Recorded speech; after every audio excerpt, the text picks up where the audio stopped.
What if I told you that two actors, separated by 50 years and a tragic twist of fate, lived almost identical lives? I never thought I'd see anything like it until I started digging into the parallels between James Dean and James Franco. When I first heard people comparing them, I dismissed it as typical Hollywood nonsense. But the deeper I went down this rabbit hole, the more chills ran down my spine. Both men shared the same first name, both became symbols of rebellion, and both had their promising futures destroyed in eerily similar ways. Dean's life ended in a violent car crash at 24. Franco's career imploded at 40 under a storm of scandal and allegations. But that's just scratching the surface of what connects these two, James. The similarities go so deep that it's almost like Franco was destined to play Dean from birth. Their childhood traumas, their acting methods, their dangerous obsessions, even their complicated relationships with women, it's like looking at the same person living two different lifetimes. What I discovered will blow your mind and make you question whether fate really does repeat itself in the strangest ways. The first thing that hits you is how Franco looks like Dean's literal twin brother.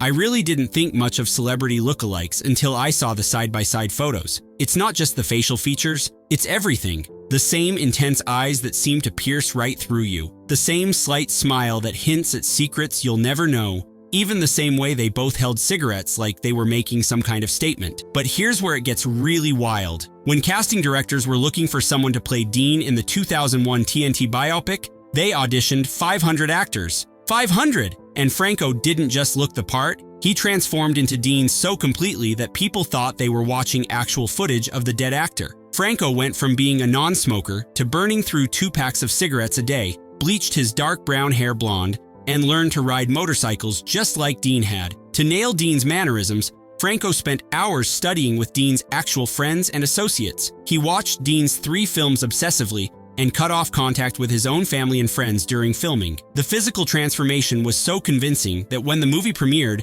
critics couldn't believe what they were seeing. The resemblance was so uncanny that it felt supernatural. What really sets these two apart from other actors is their obsessive approach to method acting. Dean studied under Lee Strasberg at the legendary Actors Studio in New York, the same place that produced Marlon Brando and Montgomery Clift. Franco followed a remarkably similar path, becoming obsessed with the craft in ways that bordered on disturbing. Dean was famous for staying in character even when the camera stopped rolling. During East of Eden, he would bait and challenge his co-stars, including veteran actors like Raymond Massey, because that's what his troubled character would do. Franco took this same approach to an extreme level when preparing for Dean's role. Both men were searching for father figures throughout their careers. Dean desperately craved approval from directors like Elia Kazan, while Franco sought mentorship from everyone from Sam Raimi to literary professors. They were both trying to fill that void left by complicated relationships with their actual fathers. When I really started examining their careers, I realized both men were natural-born rebels who refused to play by Hollywood's rules. Dean came up during the height of the studio system when actors were expected to be polite and compliant. Instead,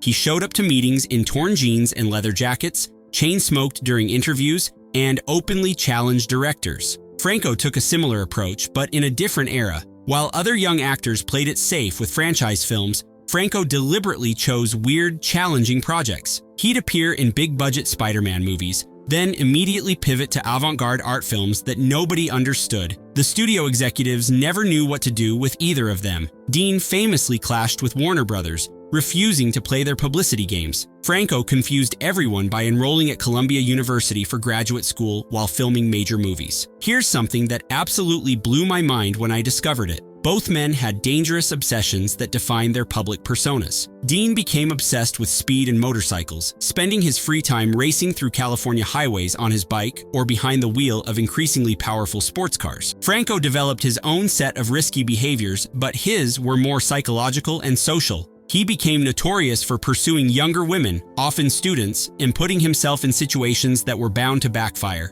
Where Dean risked his life with physical danger, Franco risked his career with relationship controversies. The motorcycle connection is particularly haunting. Dean was photographed countless times with his bikes, and that iconic image of the rebel on a motorcycle became permanently linked with his legend. Franco also embraced motorcycles and was often seen riding around Hollywood, almost like he was trying to channel Dean's spirit. Both men seemed drawn to self-destructive behaviors that their friends warned them about. Dean's associates begged him to slow down his driving after multiple speeding tickets. Franco's collaborators eventually distanced themselves when his behavior became too much to ignore. But here's where the story takes its most shocking turn. Both men reached the absolute peak of their careers right before everything fell apart completely. Dean had just finished filming Giant and was being hailed as the next Marlon Brando when his Porsche Spyder crashed on September 30th, 1955. He was 24 years old with everything ahead of him. Franco's peak moment came with The Disaster Artist in 2017, which earned him a Golden Globe and Oscar buzz. Then came January 2018 and the accusations that destroyed everything he'd built over 20 years. The timing in both cases is absolutely haunting. Dean died just hours after getting a speeding ticket, almost like the universe was warning him. Franco's downfall came right as he wore a Time's Up pin at the Golden Globes, supporting the very movement that would expose him. The most chilling parallel might be how both men's closest relationships ended in devastating ways. Dean's best friend William Bast was left to deal with his death's aftermath and spent decades preserving Dean's memory while battling rumors about their relationship. Franco's 20-year friendship with Seth Rogen ended completely after the allegations surfaced. Rogen publicly stated he would never work with Franco again. Franco recently admitted their friendship is over, saying he loves Seth but accepts that their 2 decades together have ended. The destruction of these relationships shows how both men's self-destructive tendencies devastated the people who cared about them most. Dean left behind grieving friends who watched his legend grow while dealing with private loss. Franco's behavior cost him his most important personal relationships. The 2001 biopic wasn't just Franco taking a role, it was like looking into a crystal ball of his future. The isolation, self-destructive behavior, complicated relationships, clash with authority, Franco was essentially rehearsing his own life story. There's something supernatural about how Franco inherited not just Dean's looks and acting style, but his entire life pattern. The early promise, rebellious phase, peak success, and dramatic downfall, Franco lived out Dean's extended story, surviving his 20s only to face destruction in his 40s. Franco didn't just play Dean, he became Dean's spiritual successor in the most literal way possible. The parallel lives of these two, James, serve as Hollywood's most fascinating example of how history rhymes in the most uncanny ways. Their stories remind us that talent without wisdom leads to tragedy, and sometimes our greatest gifts become our greatest curses. But the similarities don't stop there. Both men developed the exact same smoking habits that became part of their iconic images. Dean was rarely photographed without a cigarette dangling from his lips, using smoking as part of his rebellious persona. The cigarette became such a crucial part of his image that it appeared in most of his publicity shots and film scenes. What makes this even more disturbing is how both men used smoking as a coping mechanism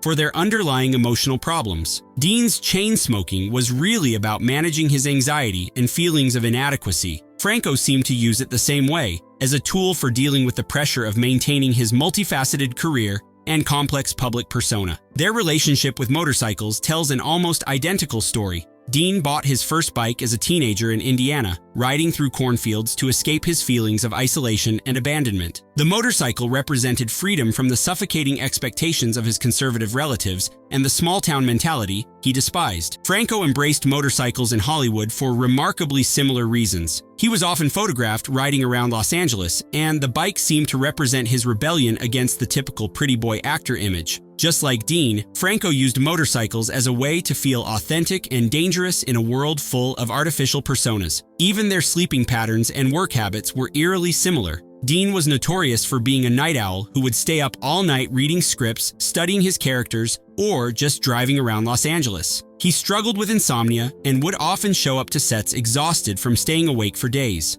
Franco developed almost identical patterns, pulling all-nighters to juggle his multiple careers as actor, director, student, and teacher. He became famous for taking on an impossible workload, attending graduate school while filming major movies, writing books while directing films, and teaching classes while maintaining his acting career. The academic connections between Dean and Franco are particularly fascinating and show how both men used education as a way to legitimize their artistic ambitions. Dean briefly attended UCLA and studied theater, but he was always more interested in the practical application than theoretical study. He learned best by doing, not by sitting in classrooms. Franco took the opposite approach, but with the same underlying motivation. He went back to UCLA as a successful actor to get his undergraduate degree, then pursued graduate work at Columbia University. He was trying to prove his intellectual worth in ways that Dean never had the chance to explore. The professors and mentors both men worked with described them as intensely focused students who brought the same obsessive energy to their studies that they brought to their acting.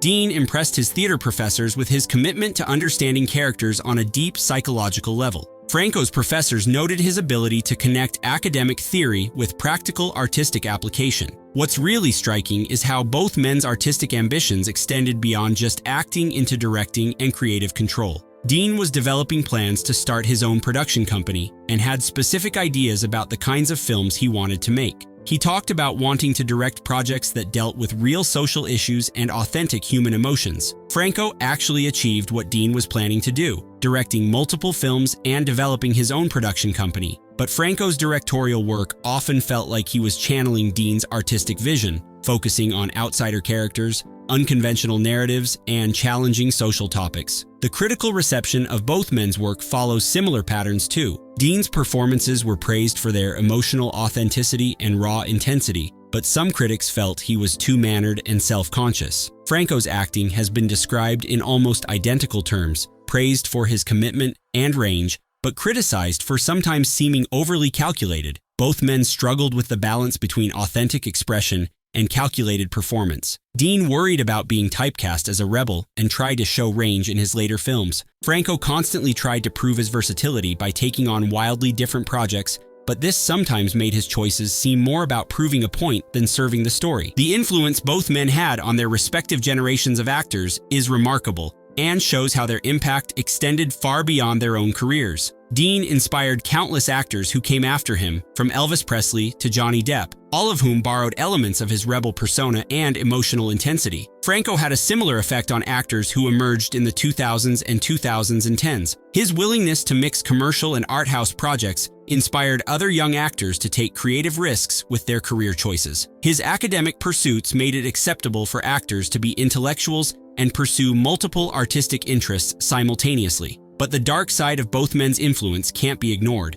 Dean's rebel image inspired generations of young men to embrace dangerous behaviors and reject authority in ways that sometimes led to real harm. His death in a car crash became romanticized instead of serving as a warning about the consequences of reckless behavior. The media coverage of both men's lives and careers shows fascinating similarities in how the press treated their rebellious personas. Dean was constantly written about as the dangerous bad boy who might corrupt America's youth. Magazines and newspapers loved to focus on his motorcycles, his leather jackets, and his conflicts with authority figures. Franco received similar treatment, but in the social media age. Entertainment blogs and websites constantly wrote about his eccentric behavior, his academic pursuits, and his unconventional project choices. The media loved to portray him as the intellectual bad boy who was too smart and too cool for mainstream Hollywood. Both men seemed to enjoy their reputations as difficult and unpredictable. Playing into the media narratives about their rebellious natures, Dean would deliberately show up late to interviews or refuse to answer questions in conventional ways. Franco would give cryptic answers about his artistic motivations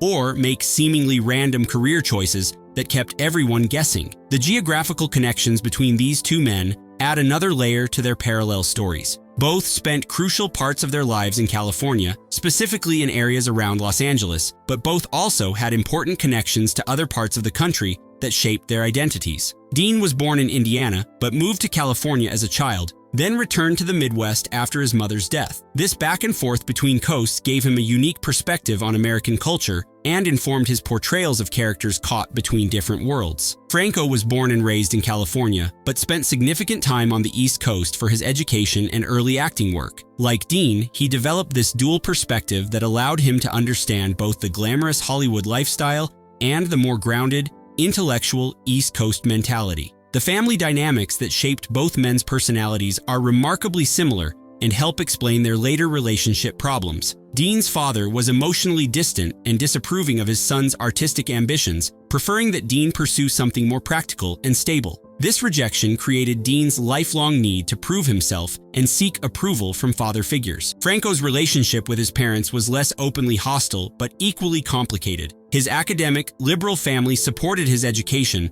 but seemed puzzled by his entertainment career choices. Franco often talked about feeling pressure to justify his artistic decisions to people who valued intellectual achievement over popular success. Both men developed patterns of seeking validation from older, more established figures in the entertainment industry. Dean formed intense relationships with directors, acting coaches, and mentors who could provide the approval his father had withheld. Franco did the same thing, constantly pursuing new teachers, collaborators, and artistic mentors who could validate his creative choices. The final parallel that gives me chills is how both men's stories serve as perfect cautionary tales about the price of fame and the dangers of living without limits. Dean's literal crash became a symbol of how living too fast can destroy everything. Franco's career crash represents how personal behavior can obliterate professional accomplishments just as completely. What makes their stories so compelling is how they represent different eras' anxieties about celebrity, rebellion, and the cost of authenticity. Dean embodied 1950s fears about youth corruption and the breakdown of traditional values. Franco represented 2000s and 2010 concerns about celebrity culture, social media, and the abuse of power. Both men became larger than their actual filmographies, transforming into cultural symbols that meant different things to different generations. Dean's image appeared on everything from album covers to protest posters, representing rebellion against conformity. Franco's image represented the possibility of being both commercially successful and artistically serious, at least until his fall from grace.